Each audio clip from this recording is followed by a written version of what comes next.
Sosok Norida, warga Malaysia dipulangkan usai dinikahi WNI, 18 tahun hidup susah di Indonesia. Setelah 18 tahun terpisah dari keluarga, seorang perempuan warga Malaysia yang terlantar di Lombok, Indonesia, akhirnya berhasil dipulangkan ke negaranya.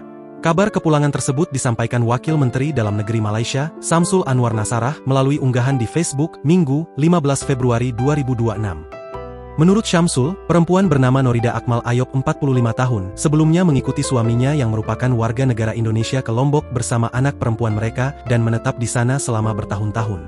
Namun pernikahan mereka tidak bertahan lama dan akhirnya Norida hidup sendirian dalam kondisi susah dan memprihatinkan. Ia mencari nafkah sebagai penyapu untuk menyambung hidup bersama anak-anaknya setelah berpisah dengan suaminya yang menikah lagi, ujar Syamsul. Sebelumnya, keluarga Norida dilaporkan mengajukan permohonan kepada pemerintah Malaysia agar membantu memulangkan perempuan tersebut setelah hampir 2 dekade terpisah. Norida disebut hidup dalam keterbatasan dan diliputi rasa takut akibat dugaan ancaman pembunuhan dari mantan suaminya.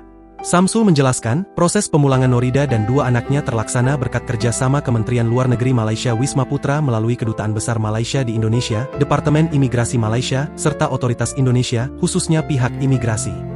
Seorang pejabat juga dikirim langsung ke Lombok untuk membantu pengurusan administrasi dan memastikan kepulangan mereka berjalan lancar.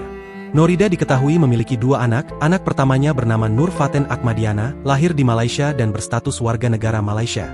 Sementara anak keduanya bernama Muhammad Sabani Daniel yang berstatus warga negara Indonesia karena lahir di negara tersebut. Samsul mengatakan, kisah Norida terungkap setelah keluarganya di kampung Bukit Sapi Lenggong, datang menemuinya dan menyampaikan kondisi yang dialami perempuan tersebut.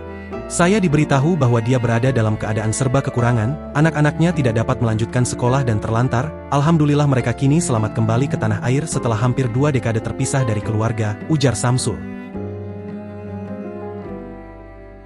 Download Tribun X sekarang, menghadirkan lokal menjadi Indonesia.